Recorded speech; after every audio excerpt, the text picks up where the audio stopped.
Welcome to Pathway Church. We are a church in the Claremont community of San Diego, a multi-generational group who cares about families, singles, adults, and kids.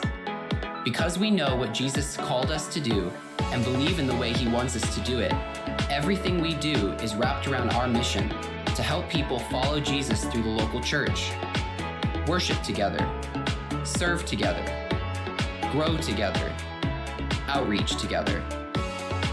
We are all looking for a place to belong, and we believe that place is the church. So whether it's online or on campus, we're glad you're here, and we're happy to meet you.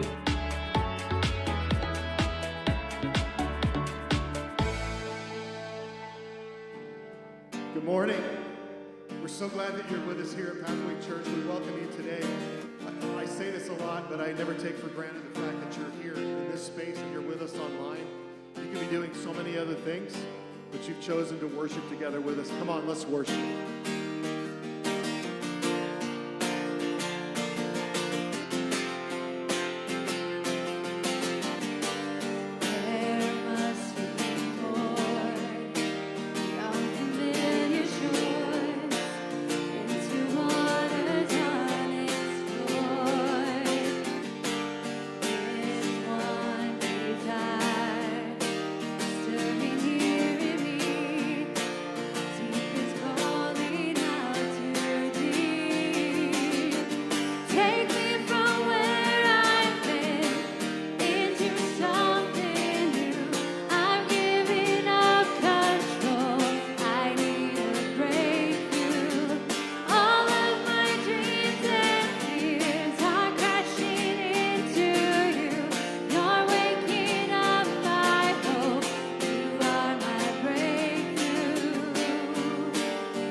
Hey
ask or think, Lord, you will never fail. Your name is powerful.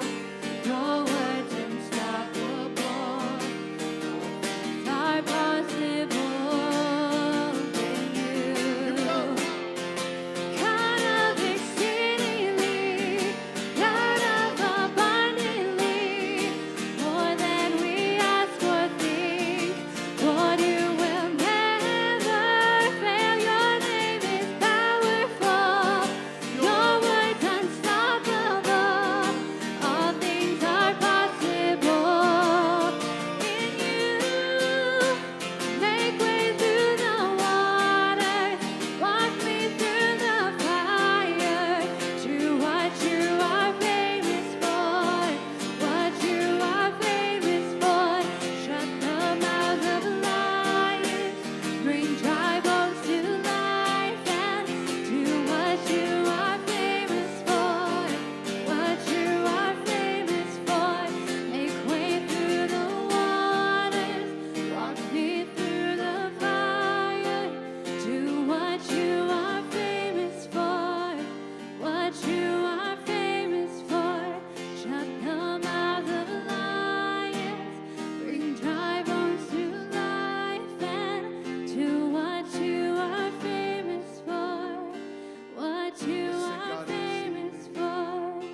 God of exceedingly, God of abundantly, more than we ask or think. Lord, you will never fail. Your name is powerful. Your word's unstoppable. All things are possible in you.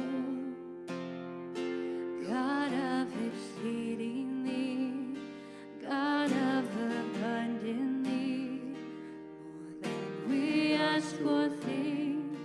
Lord, you will never fail. Your name is powerful. Your word's unstoppable. All things are possible in you. Make way through the waters. Walk me through the fire. Do what you are famous for.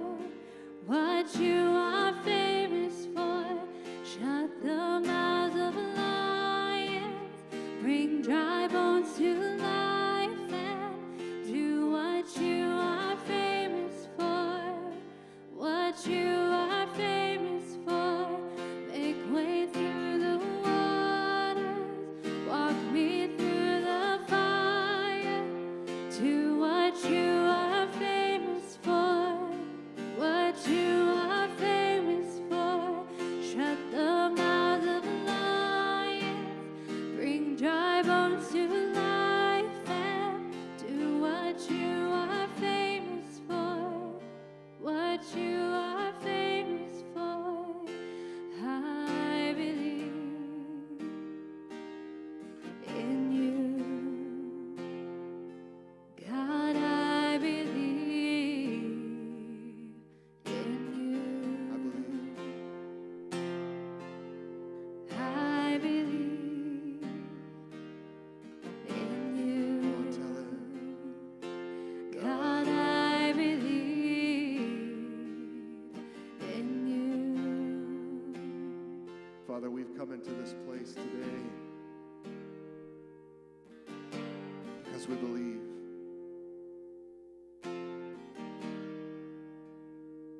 We believe in who you are and what you do in our lives. We have experienced it. You're a God who is worthy of our trust. Help us to be reminded of that today as we worship you together. Help us to be reminded of how you come through in our lives and how you have so much more that you want us to step into, and you call us to trust you even more today.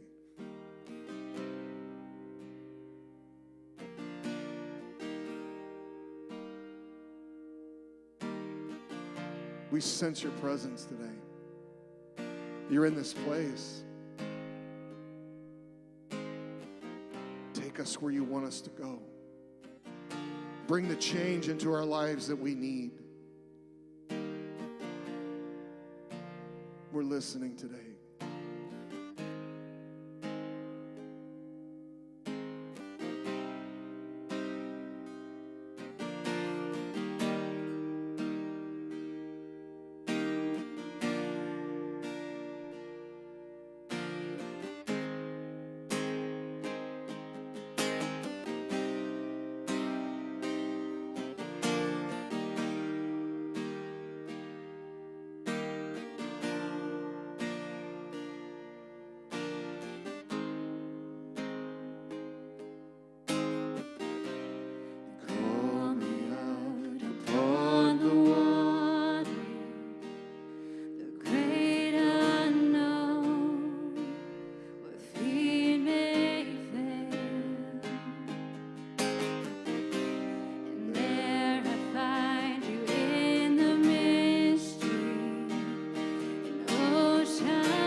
my soul will rest in your Come on, one more time. embrace. So I will call upon your name and keep my eyes above the waves. When oceans rise, my soul will rest in your embrace. For I am yours, and you are mine. The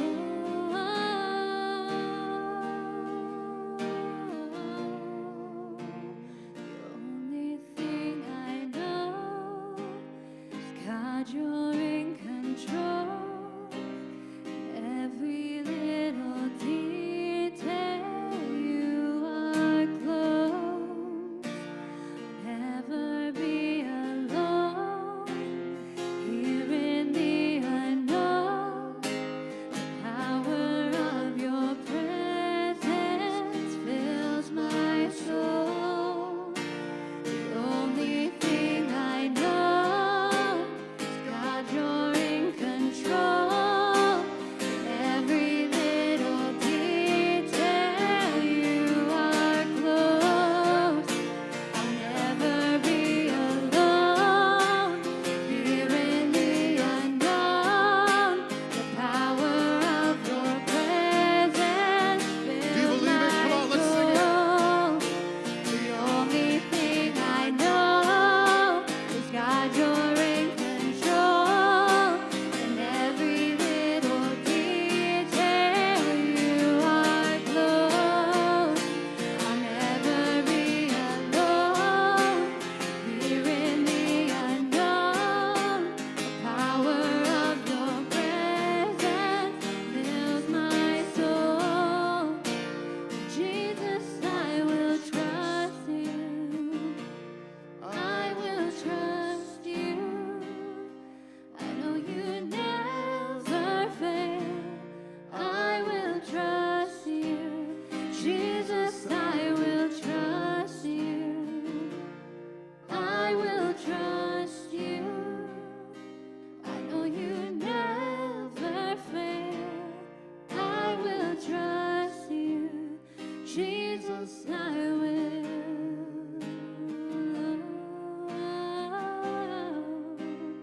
Jesus, I will.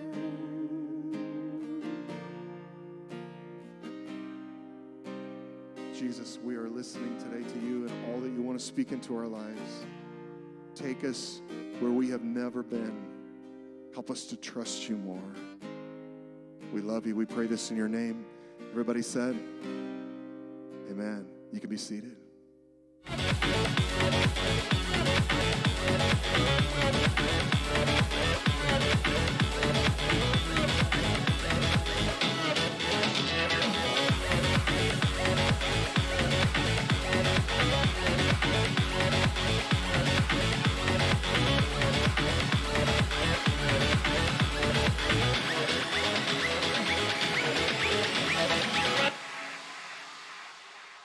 So good morning. Good to have you today. It's exciting to be in November. Weather has kind of been weird, hasn't it? And it's beginning to cool off a little bit more for us. San Diego, we don't really have weather. From some of you, I know are from other areas, and you're like, weather. You know, we don't know what it's like, but it is getting a little bit cooler, so thanks for being here and just sharing the morning with us. Hey, I want to remind you, we've got a very exciting event. You've probably seen the banners out on our campus. Exciting event coming up on December 11th. And you should have an invite card right there on your seat as you came in today. We're looking forward to a great opportunity to reach out to our community to let them know that we care, let them know that we're here. That is really our slogan, not just a slogan, it is our purpose for what we do with our outreach events, is to let our community, our neighborhood know that we're here. and that we care about them, and that we care about community. And so I hope that you use this invite card to invite someone. I've already been inviting this week. I've invited 3 people. Hopefully get some families to come. And just invite anybody you come across that you know, that you work with, that you live near, that's in your family. Come on, invite them. It's going to be a great opportunity for them to be with us here on campus. This is not a churchy event. This is a fun event, and I think it'd be a great way for them to kind of get an idea that we do care about them and that we want to love on our families in our neighborhood, and it's just a great opportunity. I think we're already getting some people signed up online, and we would love for you to just help us by inviting some people. Also, I know you can jump on our digital brochure today if you're in the room and get signed up to help us. We need all hands on deck. We need a lot of volunteers. I know a couple of weeks ago I had a meeting with some of us gathered together, and I just said, hey, we need you, so please, please, please get signed up to help. If you say, oh yeah, I forgot to do that last week, do it this week, because we need to know. We need to know numbers. We are in the planning stage of what we can do, what we can pull off, and that's based on numbers. If you know of people that can help us, if you got family, friends, coworkers, and you say, hey, you don't have anything going on the 11th, we need you, we could really use you, it's a great opportunity for them to kind of come alongside, and we'll make sure as much as possible, right, Brooke? We'll make sure that they work with you a little bit, or they're around you a little bit, so that they're not, out in no man's land and not really knowing anybody. But it's a great opportunity to kind of introduce your church to people that you know as well on a volunteer basis. And a lot of people get a kick out of jumping onto causes, if you ever noticed that, but they really do. And so we would love for you to invite them. They can do it on the digital brochure as well. In fact, I think we've got like 3 people that have signed up to help us. Excuse me. And we don't know who they are. We don't know if you have invited them. So if you've invited somebody and they actually applied to be a volunteer, let us know, because we don't know who they are. They just signed up to be a volunteer, and I think it's great. We would love to have anybody that can help us on this special day. All right? Hey, grab your outline as we get into this morning. I want to ask you a couple of questions right out front. This is our final episode of this series, the If Then series. I hope you've enjoyed it. I have been sharing, honestly, from what I've been experiencing in my life, and I don't just say that tritely. I mean, I really mean that. Some of the things that I've been sharing, as you know, have just been from what God is talking to me about and how he's challenging me. This is one of those, and I have saved this for the last, probably because it's the most popular verse of the series, so you're going to know this verse. You've probably seen it around. And yet at the same time, it's the one that has been the most challenging for me in the last couple of years, as we have kind of navigated our way as a church through the COVID pandemic and just coming, on this side of it now, and just seeing how it affects churches and really applies to us. And this was the first week for me that I walked into a store without a mask. I mean, I felt like I had the freedom. I got my my booster shot, and I felt like, okay, I'm at the point now where I'm going to go ahead and do this. And I know some of you kind of are braver than me. That's fine. But at the same time, I've just really been trying to be careful all through COVID. And thankfully, we never had it. I never faced it. As far as I know, I got sick off the vaccine for at least a day. But Adrian says, no, that's not COVID. That's just your body fighting it, which is good to know that I have a good system working. But it's really interesting, isn't it, that we're kind of in this mode. I went to Home Depot this week, and like half the people were still in masks, and it's just really interesting. Workers and customers, employees and customers, were in masks at Home Depot, and just kind of an interesting place where we are in our culture and in our world here in San Diego. If you're watching online, you may be in another location, and it may be completely different. But here in California, we were kind of hit pretty hard with that, and so we're kind of beginning to come out of that. That's why I'm so excited about the event that we have coming up on the 11th. And so this whole thing has been a challenge of trust. I don't know about you, but it's like I'm going to trust God that he's going to go before us, and he's going to keep us safe and healthy, and all of that. And I know that some of us have faced all kinds of things through the last couple of years. Maybe not just COVID, but just so many different things where our trust has been challenged. And like the song that we just sang, Oceans, where, it's like, man, God, you're wanting me to trust you more and more and more, and I don't know if I can go in this direction. I'm a little bit hesitant to take this jump. And I think it has to do with something that I want to talk about right in the beginning here is, have you noticed how independent and self-sufficient we think we are? Have you noticed that? Let me put it a different way. Have you noticed how independent and self-sufficient we try to be? That's probably more accurate, right? Our culture has programmed us really to not trust. This has become kind of second nature to us. We call it independence. We call it, well, I'm a self-sufficient, I'm a self-made man, I'm a self-made woman, whatever. It basically, we're saying we don't really trust anybody else, but we trust ourselves to get us through whatever we're facing. Now, I don't mean that offensively. It's just, that's kind of the baseline behind that, right? And if you ever want to see this in action, just watch our kids. We got some kids up in KidsWay. Even in the youngest of kids, Abe, I'm see in the seats today. I see it in Joe, right? Joe is like, oh no, I do myself. It's everything. I do myself, right? So you see this mindset. I can do it myself. I don't need any help. And you know what we do? We carry that into adult lives if we're not careful. I can do this myself. I don't need any help. Even though we kind of know that we can't do everything ourselves, right? Have you realized that you can't do everything by yourself? Have you come to that point of maturity? I call that maturity. I can't do everything. I know. I've tried. Have you tried? I've tried. Have you failed like I've failed in things? Things have blown up in my face. Things have fallen apart. Things have dissolved. When I'm trying to, it's like sand sifting through my fingers. I'm trying to hold it together and it's just dissolving. Things have went nowhere. I have pushed, I have pulled, I have prodded, I have done everything I can to light a fire, to get something going, and it just falls flat.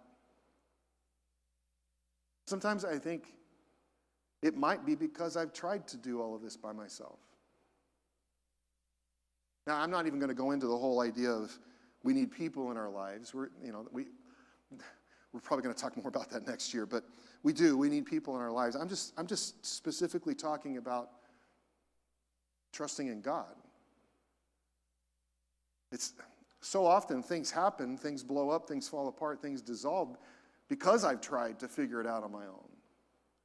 And I've realized, at least I've coming to realize, I guess I'll put that in more present tense. It's not past because I haven't mastered this, but I'm coming to realize that I can't do everything by myself. And interesting, tucked away in the 3rd chapter of the book, what we call the book of Proverbs. If you don't know this is a really good little trivia point here about the Bible. The Bible is not a book. Did you know that? The Bible is a compilation of a lot of books. It's like a gathering of a lot of books, 66 books exactly, to put them together so that we have this huge compilation of all of these books that were written. And this one book in particular, Proverbs, was written by Solomon, who, all intents and purposes, people believe was the wisest man who ever lived. And you've probably seen these couple of verses on coffee mugs or, wall things or T-shirts. I saw a couple on T-shirts, refrigerator magnets. You've probably seen a little bit of this verse on a refrigerator magnet before. Let's read them together. Proverbs 3, 5, and 6. Come on, read it with me. Trust in the Lord with all your heart. Do not depend on your own understanding. Come on, read it with me. Seek his will in all you do, and he will show you which path to take. That's the New Living Translation. A little bit different. That's why I pulled it out that way. So today we're wrapping up this series, as I've already said. And so for the last 7 weeks, we have been basically talking about the if-then promises that God offers us in the Bible. God says, if you do this, then he will do this. If you don't, then he won't. Basically, if you do the if, then God provides the then. And the thing that we have learned is if you don't do the conditions, you won't get the promise. Your response to God's conditions determines what you're going to experience. And we see this in our passage. I've held on to this passage. This made the list, Joshua 1 last week, and I'm sorry, 2 weeks ago, and then this one was first on my list of passages that I wanted to hit in this series. So I've hung on to this because you can clearly see the if-then. Take a look. Look what it says. Basically, in parentheses there, if you trust in the Lord with all your heart, do not depend on your own understanding, seek his will in all you do, then he will show you which path to take. We clearly see it, right? So let's unpack this a little bit this morning. I'm not going to be too long on this because I know you know this verse. Look what it says. Trust in the Lord with all your heart. Come on, say it with me. Trust in the Lord. So what is trust? Now, a couple of weeks ago, or maybe several weeks ago, I talked about that one thing. You walked into this room, you're trusting that the air that in this room is breathable, right? That it's not toxic. You've trusted us with that. You trusted your car to get you here, right? To keep you safe as you were driving here. You're trusting the seat that you're sitting in to not collapse. Have you ever had a seat collapse on you before? I've had that twice in my life. It's a little bit embarrassing, right? Okay, so you're trusting already. So Oxford Dictionary says that trust is a firm belief in the reliability, the ability, strength, and character of someone or something. Now, biblically, what we're talking about in our relationship with God and how that plays out in our life, I think trusting in God involves more than just having a firm belief. There's something more to this. I think there's something around the idea of placing my life in his hands, of a surrender, of a yielding, of a giving up or giving over. And we have a problem with this, right? Because, really several things, but simply because we are independent, at least we think we are, and self-sufficient, right? We figured out how to pick ourselves up, how to get ourselves out. I can do it myself. I don't need any help. Thank you very much. And yet, this is what I want you to get, trusting God means giving him the steering wheel of my life, of your life. I brought my famous steering wheel. If you've been around Pathway Church for any length of time, you've seen this steering wheel. Bought this several years ago just because I wanted to have it not only in my office to remind me, but to use in cases like this. Trusting in God means that I have to let go of the steering wheel of my life. I've got to surrender this. I've got to give this up. Now, I don't know if you're like me at all, but this is a tough one. I'm a terrible passenger. Talk to my wife. Okay, I could probably count on one hand the times that my wife has driven and I have been the passenger. And most of them is because I've been injured and I can't drive, or she's taken me home from the ER, or I got my eyes dilated and I can't see anything in front of me, right? And now she's driving me. And so I make a terrible passenger. I won't tell you that if I ever get into your car, I promise, all right? I won't critique your driving. I don't really do that. It's just, I just want to drive. Now, I don't know if anybody else is like me in this, but I want to know where I'm going. I want to know how to get there. I want to know how long it's going to take me to get there. I want to know the direction I'm going to get there. I don't like mystery. I don't like the unknown. We sang that song about the unknown. It's like, ooh, that's me. That speaks to me. And so, in giving up the steering wheel of my life, that's basically what I'm doing. I'm saying, God, you get to drive. So you determine where we're going, and you determine how we're going to get there, and you determine when we're going to get there. And that's hard for me. Anybody else like me in that? That's hard. That's a lot of commitment. I mean, that's a lot of giving up. I mean, all of us have trust issues. We really do.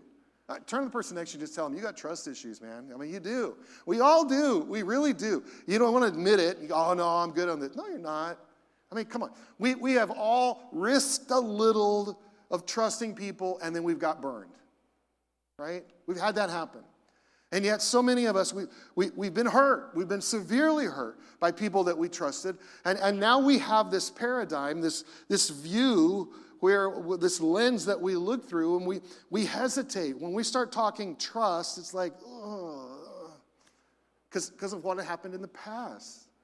And it's not so much even trusting people as much as just trusting God.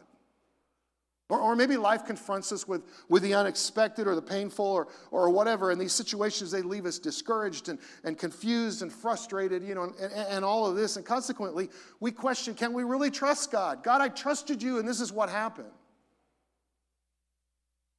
But to trust God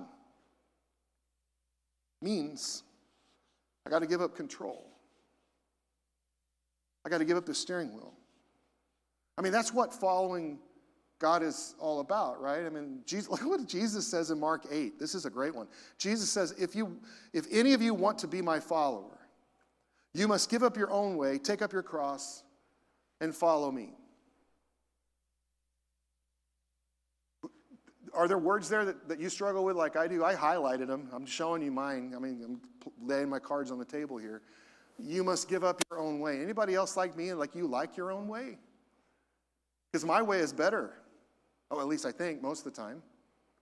Right? My way is quicker. My way will get me where I want to go. But Jesus says, you want to follow me? You got to give up your way. That's hard. The Message paraphrase takes us into a little bit different account. Jesus says, anyone who intends to come with me has to let me lead. Oh, that's hard. You're not in the driver's seat. You got to give up the steering wheel. Who is in the driver's seat? Jesus says he is. So if you're following Jesus, you've got to give up the steering wheel of your life. Nothing can be off limits. You've got to be willing to give up everything to follow him fully. So take a look at our passage again. Look what it says. Trust in the Lord. Come on, read that last part with me. With all your heart. That implies we are to do this completely, totally, 100%, committing every aspect of our lives to him. It's not something that you can do half-heartedly or so-so. This is all out, go for broke, everything in kind of surrendering that we're talking about here. For some of us, that's what God is asking of us. Maybe today. All your heart. All your life. All your marriage, all your job, all your finances, all your life.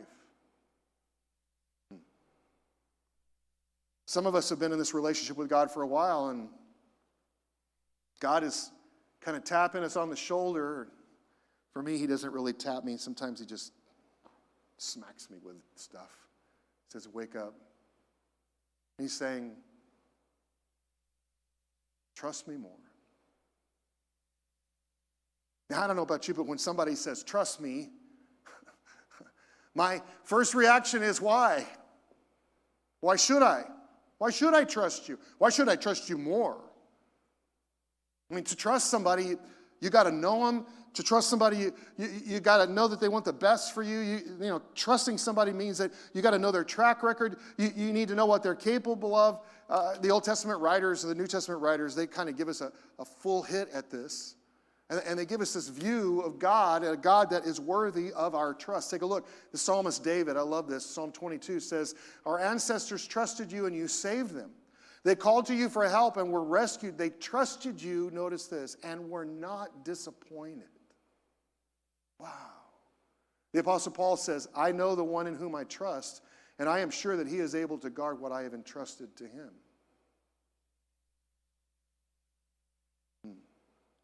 I think one of the key assets of the Bible, there's a lot of things I like about the Bible, but one of the things that I love about the Bible is it gives us a direct look at God, how God comes through time after time after time for his people, for those who seek him. That's a great thing about the Bible. And you say, I don't like to read the Old Testament. Why not? The Old Testament is full of narratives, of true accounts where God came through for his people. Genesis 26 is one of them. This is probably just a random hit. You probably would never connect this, correlate this with what we're talking about. But Genesis 26, we're told about this severe famine that hit the land where Isaac lived. We didn't really hit Isaac in the original series a couple of months ago. But back in Genesis 12, Isaac's father, Abraham, faced a severe famine that we did talk about. And you know what Abraham did? Abraham didn't trust God. He ran to Egypt. He didn't trust that God was going to get him through. And he ran to Egypt only to face long-lasting negative consequences. And now in Genesis 26, Isaac, his son, may have considered the same reaction. He probably remembered what his dad talked to him about. Isaac didn't do what his dad did. Take a look, Genesis 26. The Lord appeared to Isaac and said, "Do not go down to Egypt, but do as I tell you. Live here as a foreigner in this land, and I will be with you and bless you." Notice these last 5 words. So Isaac stayed in Gerar. Isaac listened,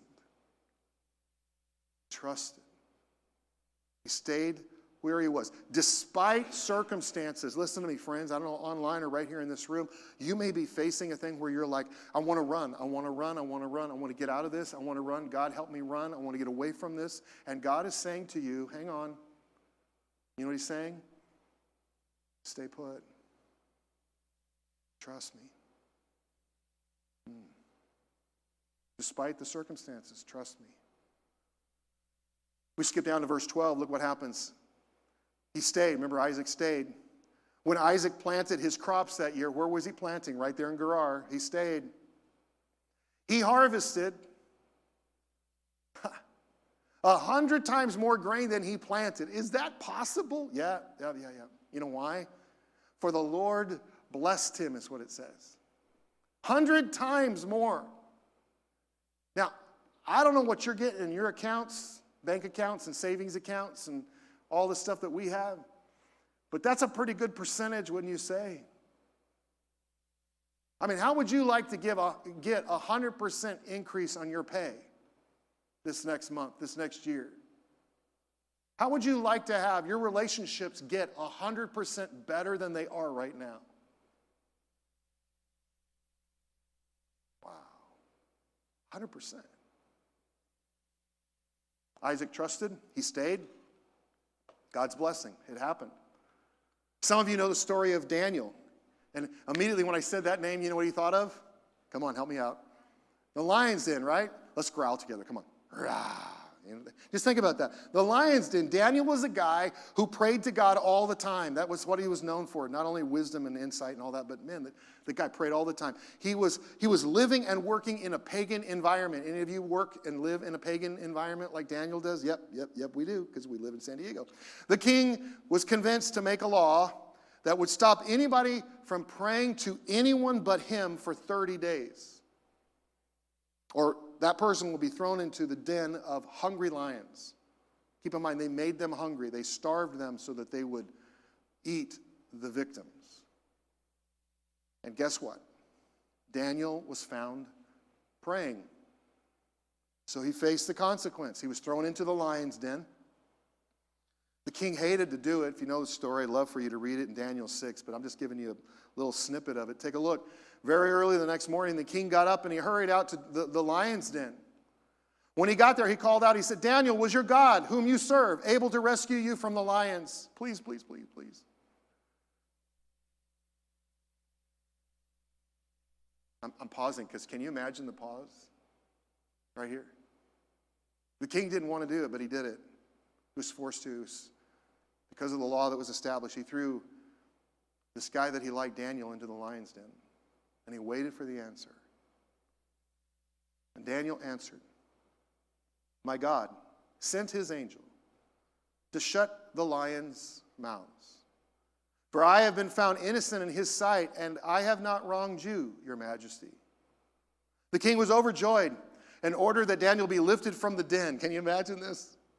Notice this next line. Oh man, verse 23 is so powerful. Not a scratch was found on him. Why? Daniel had trusted in his God. Wow. Is God worthy of our trust?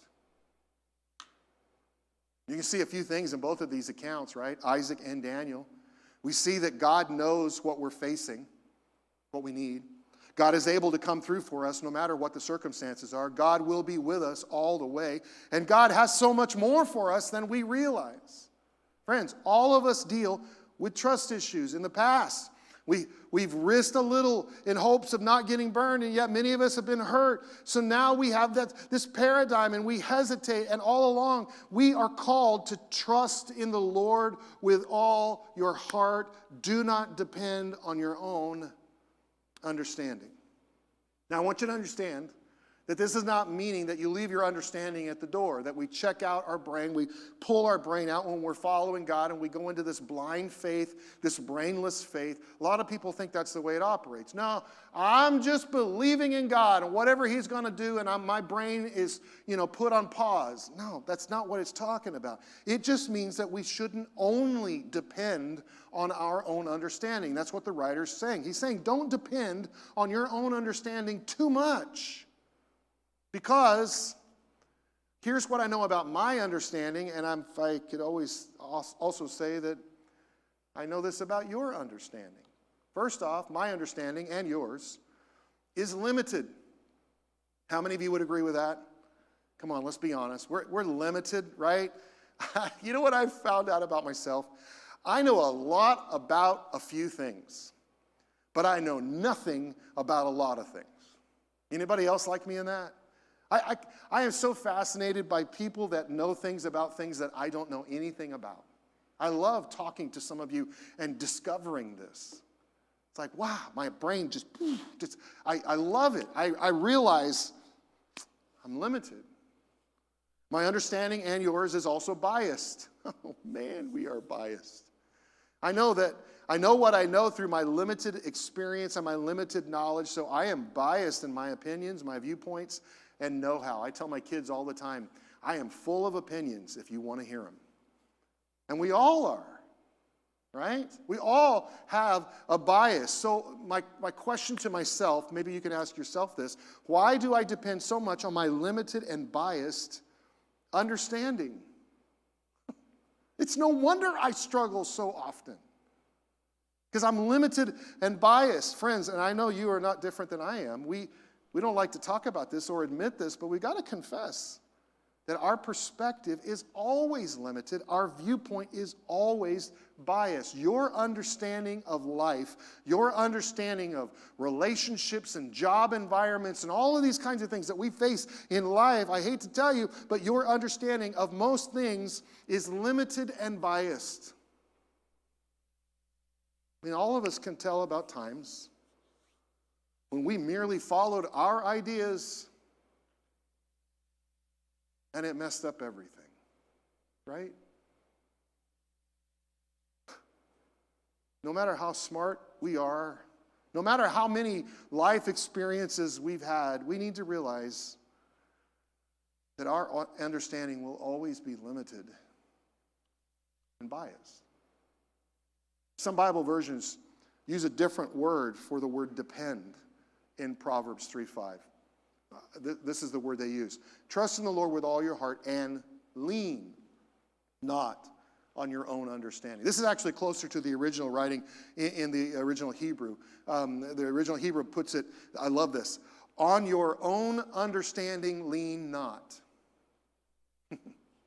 So the writer is trying to get the idea across to us of leaning. And I think the best way, at least for me, to think about, try to understand, try to visualize the idea of leaning, I brought these crutches with me. It's to imagine someone on crutches. Have you ever used crutches before? First off, if you've ever used crutches before, what would you know about these crutches? I'll tell you what, you probably would say you're missing the padding. Most people on crutches, they wrap these with like washcloths or something because it just kills your armpits after a while, right? Have you ever used crutches before? The other thing is, a lot of the times your hands are going to need padding too, because you're putting so much, and you just kind of get these calluses right here, But what do you do with crutches? What do you have to do with crutches? You have to lean, right? I mean, that's what they're there for, right? If I had an injury on my leg, I'm leaning. I'm leaning into these crutches. This is here to bring support to me. This is here to help me. Do you realize that we all have crutches in our lives? We all have things that we lean into, we lean onto. A lot of the times, it's our own experiences. It's our own knowledge. You know, I YouTubed it the other day, and now I know exactly what I need to do. It's a crutch. Sometimes we lean into people. That's not a bad thing necessarily, but if that's all we have, it could be a little bit dangerous. Have you ever followed somebody's advice only to have it not work? And then you're stuck because you don't want to go back to them and say, why did you tell me that? Right? You don't want to ruin that relationship either. Interesting. We all have crutches. We lean on crutches for support, for mobility, for balance. We all have crutches that we lean onto, and I think God's coming alongside of us and saying, get rid of your crutches. Trust Him. Now, I'm not saying don't listen to anybody, because that's a really dangerous place to be, right? I'm not saying don't listen to your past experiences, because we all know you learn from past experiences.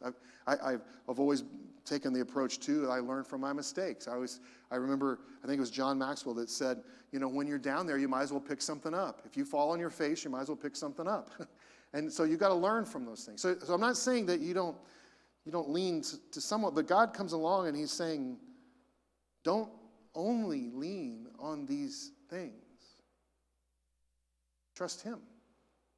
We're called to lean on God, to trust God. Trust in the Lord with all your heart. Do not depend on your own understanding. Seek His will in all you do, and He will show you which path to take. Other versions say, in all your ways acknowledge Him. You may know it that way. Or in all your ways submit to Him. So what is it? Seek, acknowledge, submit. Which is it? Well, it's all of that. It's all of the above. And do you notice something about all of these? Seek, acknowledge, and submit. Do you realize that all of those are action-oriented? Trust doesn't mean you just close your eyes to reality. Oh, I'm just trusting God and sitting on the couch doing nothing. No, that's not what God calls you to do. I'm just letting go and letting God. I've heard that so many times from Christians, and it's like, yeah, but what are you doing? Just drifting along is not trusting God. Well, whatever happens is going to happen. That's not trusting God. Neglect is not trusting God. Well, I'm not even going to think about it anymore. I'm just going to believe that God's got this and I'm going to trust Him. That's not trust. Friends, trust is something active. That's what the writer's telling us. Trust is something we do. It even says it in our passage. Seek His will in all you what? Do.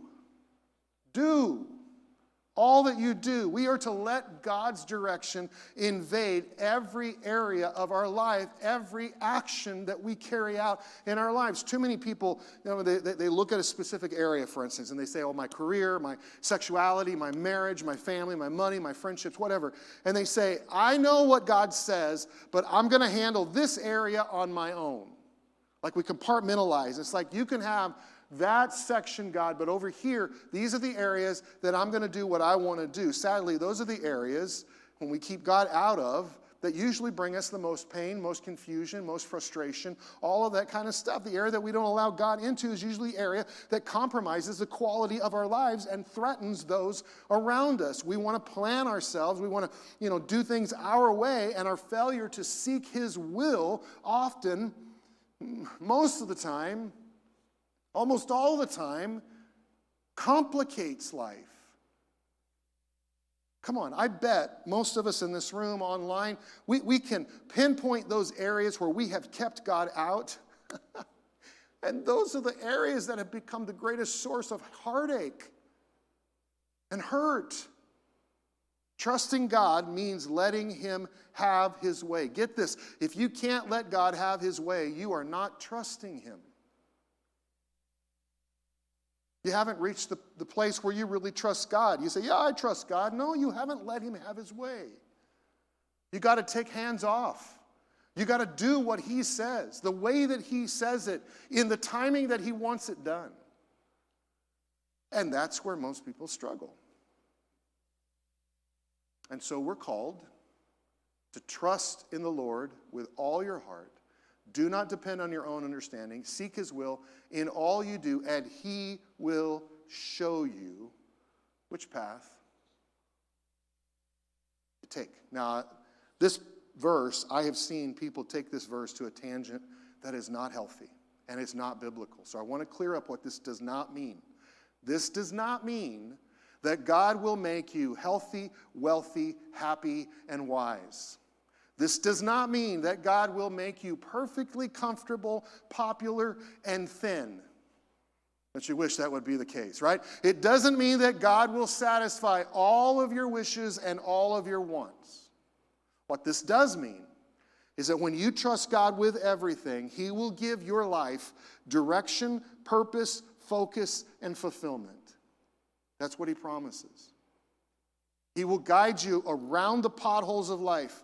He will guide you away from the dead ends in life. He will guide you through the roadblocks and the detours so that you will stay on the right track. God doesn't promise a life free from problems or pain, but he does promise that he will give you the help, the guidance, and the strength that you need to get through them.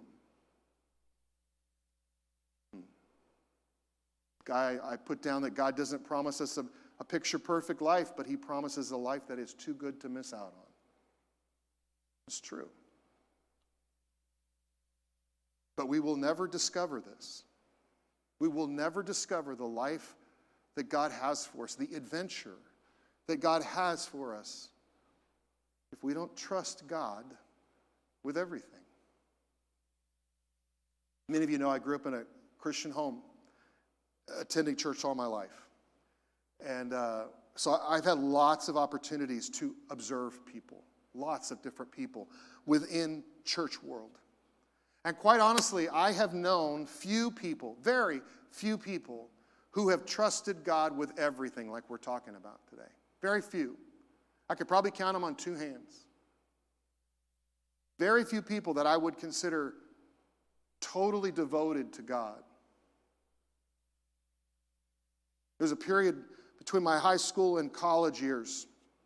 I kind of took like a semester break. I was kind of trying to figure out my life, and some things happened that I didn't plan on. And so anyway, long story short, I came across a person, or maybe because of God's plan, God brought me into the presence of this person, which I think was the case actually. This person found me, I didn't find them. I came into contact with a man that I respected. I'll never forget how it happened. It was my home church that I grew up in, had windows in the back doors, kind of like what we do. And some things happened before this service that I was going to attend, this church service, and I'm standing in the lobby of my home church, and I'm looking through, the church service is already going inside, and they're already singing songs, and all the crowd is there. And I can still see it in my mind. I see my own reflection in the window, this little narrow window, and I'm crying. And I'm thinking to myself, my life has not gone in the direction that I thought it would. I mean, keep in mind, I've been in church all my life. I mean, I accepted Christ into my life when I was 7 years old. I mean, I knew what it was to know about God. So I'm standing there in the lobby of this church, crying, not really sobbing, but just tears were running. You know, sometimes you just can't stop it. They just start running, and that's what was going on. And somebody taps me on the shoulder, and I turn around, and it's this guy, Jim. And to be honest, I knew of him. He had been recently added to our church staff, and I knew of him, but I didn't really know him. And he says to me, "Are you Bart Coffee?" Was the first words out of his mouth. "Yes, that's me." And I'm wiping these tears. I don't want to let him know anything's going on because, I don't even know him. And he said, "I've heard a lot about you. I'm Jim Argue. I run the Bible school that has just come here and going to be based out of this church. And I want you in my school. You need to come to my school. I want you to come and meet with me this week. Talk to you about coming to my school. Oh, by the way, I have your address. I know where you live. If you don't come to me, I'm coming to you. Are we clear?" That's what he said. Are we clear? I'm thinking, clear as day. Man, what in the world just happened? I said, "Yes, sir." It began an experience with him. Jim's life was one of those guys that was flat out committed to God. I mean, from that day, I kind of formed a friendship, I didn't realize it, but he was mentoring me. He was coaching me. I didn't even know that was going on. I just thought he was an old guy that was being my friend, And it seemed as though his relationship with God seemed to alter everything in his life. I remember having conversations with him about his future, and I was thinking, dude, you're old. Do you have a future? I mean, come on. I was 19. I was 18, 19 years old. And what was he like? Probably in his late 40s. He was old to me, right? That's what I was thinking. And he kept seeking God for his future. He talked about how God was changing his finances, how God was changing his money management, and he was changing his relationships with his wife and his family and people. Everything was being altered, changed by his relationship with God. And I got to admit, at times in our conversations, when he would say things, I honestly was thinking, wow, that's a little extreme.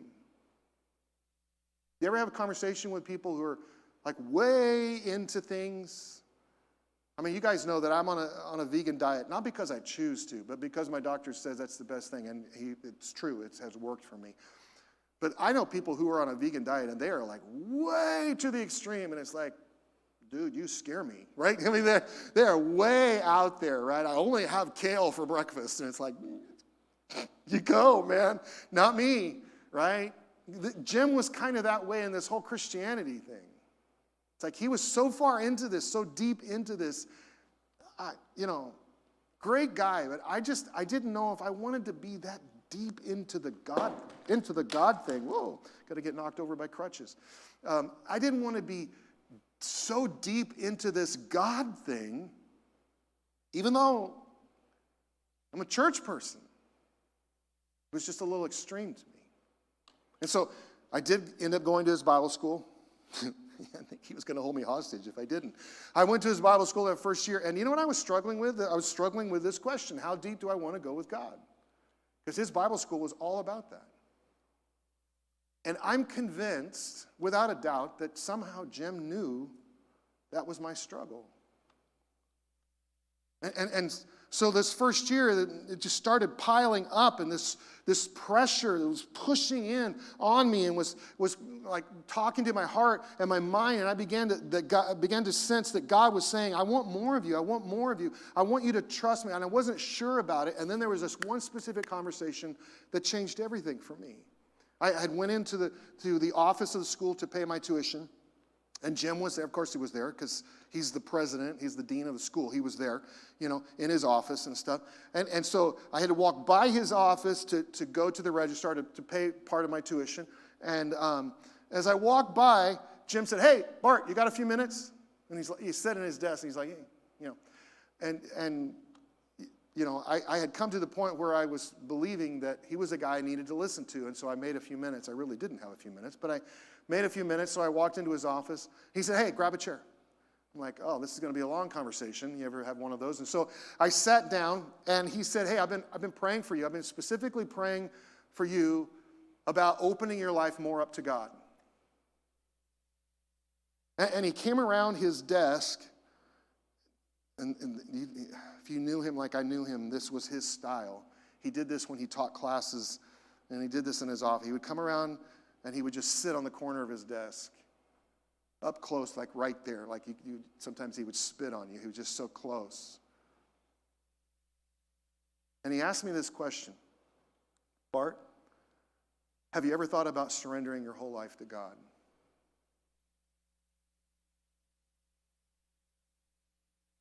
I went to church. I was a Christian. I mean, I had Jesus in my heart when I was a little kid. I was raised in a Christian home. My mom and dad served God. We were there every time the doors were open. We were at the church 3, 4, sometimes 5 times a week. That was just kind of the way. That was a culture. That was my subculture. I wasn't raised Italian. I was raised Christian. You get it? I mean, that was just the way it was. And what? Come on. You ever thought about surrendering your whole life to God? When he asked that question, though, I have to admit, I felt my heart rate pick up a little bit. It bothers me even to this day. I still feel this. All because I knew that God was in this conversation. Just like he is today with some of you. He's in this conversation. Jim continued, and when he said these next words, I knew it was God. He said, Bart, I feel you are holding back. You're not letting God into every area of your life. And then he said, why not lay it all out on the table and give him complete control of every aspect? Why not trust God with everything? Now, in almost every conversation I had with Jim, he never failed to cut to the chase. He was always straightforward. And this day was far more challenging to me than he probably realized. You know why? Because he was right. And I wasn't admitting it. I wasn't trusting God with everything. There were areas in my life that I was holding back from God, and this guy, leaning on his desk, looking at me in the eyes, he was confronting me, and I think somehow he knew that I was holding back. Jim knew that I wanted to follow God fully, but I needed a push. He knew that my heart was growing more and more sensitive to God's voice. Just like I know that about some of you. And so that day, I took a step that changed my life. I had tears again running down my cheek, and I said, I want to trust God with everything. So right there in Jim's office, there was no music playing. People were not praying. It wasn't the end of a service with all the emotion and all the hype and all, no. Right there with him leaning on his desk and me sitting in that uncomfortable chair. I made a deeper commitment to God than I had ever made up to that point in my life. And that's when things began to change for me. God started me on this journey that I had no idea I was going to face. It's a journey that has never lacked excitement, has never lacked challenge, has never lacked fulfillment. From this point on, God redirected me toward full-time ministry, being a lead pastor. I was in Jim's preaching class. I preached my first sermon in his class, homiletics class. And he's dismissing our class, and he says, Bart, I need to see you after class. And I'm like, oh man, did I do that bad? Like he's going to kick me out of his class. It was the first week in his class. And he did. He pulled the Jim argue thing. He comes around his desk. He's sitting down right here.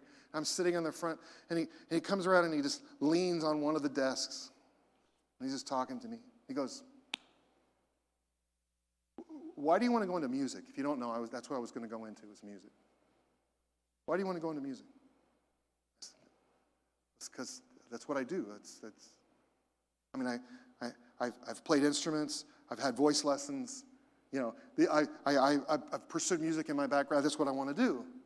And you want to do it for a church? Yeah, I want to do it for a church. He goes, you ever thought about being a preacher? Like preaching all the, like, and I said, wait, like preaching all the time? Like all the time? He goes, yeah. No. He goes, That's all. That's all he said to me. And it bothered me for weeks. And here I am. Isn't it interesting? How following that conversation, had the opportunity to meet this girl because of our music pastor and a little bit of Jim, was put into this group. I knew one girl in the trio, Donna, but I didn't know this girl from Colorado named Dee Dee. 37 years later, we've been married that long. Had no idea that God was going to be opening up doors like that. That was not the track that I was on. Again, I've told you that there have been challenges along the way, yeah. But there has been purpose and fulfillment in ways that I had never experienced and never, I don't think, ever would have experienced if I didn't choose that day to start running after God with all my heart. I look back on those days and months and I shudder to think of what I would have missed out on if I hadn't have trusted God, began to trust God with everything.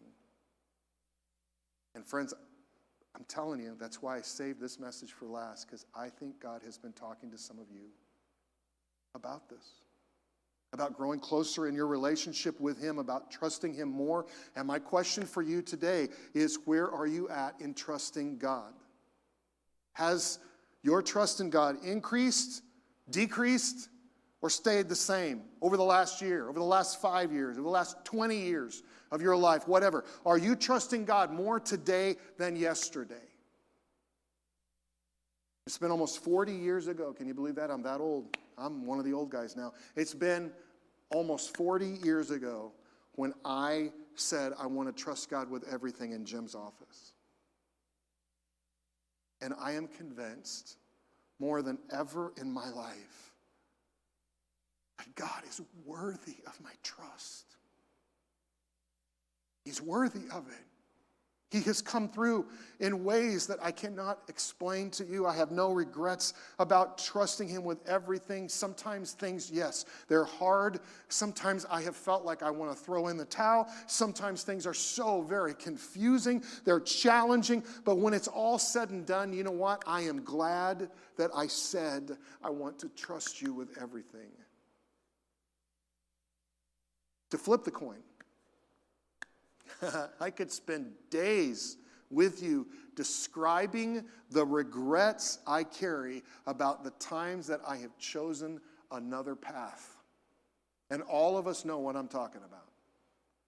You can say, I want to trust you with everything, but sometimes we still do it ourselves. We choose to do life our own way, and that part of my life, I call it my very stupid file. That stupid file is filled of memories of pain and hurt and confusion and disgust and anger all the time. Every time I would end up saying, that was very stupid of me. That was so stupid of me. Every time people are hurt, every time I face consequences, every time I face guilt that I carry with me, every time I do life on my own, that's what happens.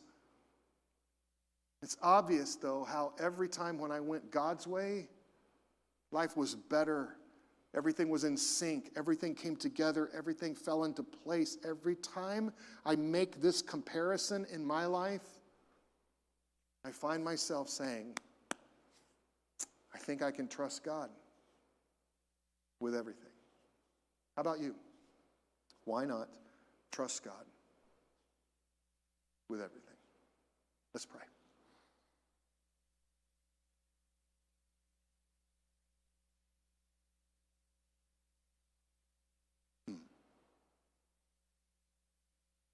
Father God, you are in this room. You are in this space.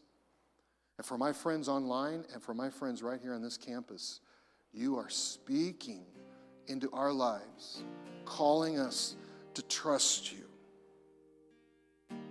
Oh, man. If we're not feeling this and sensing this today, we are not alive. Because it's thick and heavy and real. For some of us, this is a first step. We've never really trusted you in this way like I've been talking about. We've never really considered trusting you with all our heart. We've never thought about depending not on our own understanding or seeking your will in everything we do. We've never thought about that. And so this is a first step. And so I pray for my friends that are taking these first steps today. Some of us, we need to begin a relationship with you through your Son, Jesus. Father God, what we need to experience from you is the forgiveness of our sins so that through Jesus we can step into that relationship with you. And so today, that's what we are talking to you about. We're talking to you about trusting you with our life and taking those first steps and asking for your forgiveness and wanting to be in a relationship with you. That's what's in our heart. That's what's in our mind and our words today. For some of us today, that's it. Taking those first steps. But for others of us, we're in a relationship with you, and maybe we've been walking in that relationship with you for years. And today, right now, you're saying, how much do you trust me? How much do you trust me?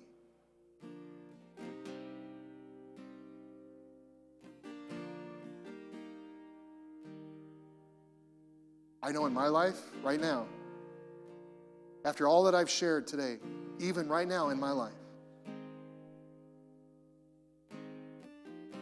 I'm not trusting you enough.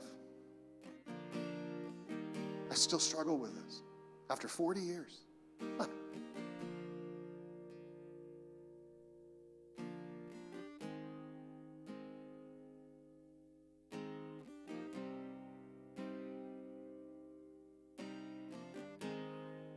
And you are calling me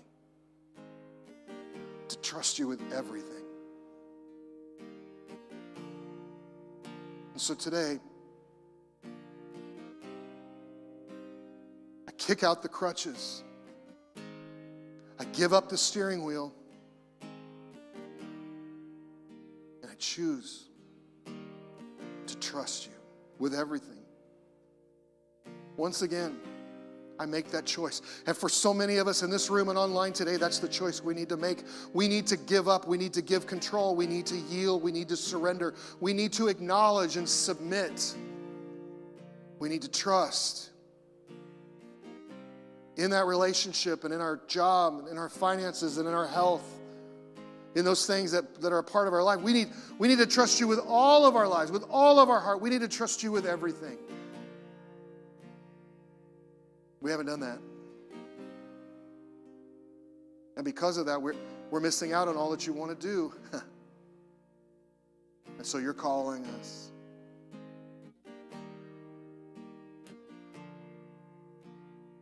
To a trust without borders. A trust without boundaries. A trust in every area. Help us to follow you fully. We love you. We ask you to change our lives. We pray it in your name. Everybody said, amen. Thanks for being here. Have a great week.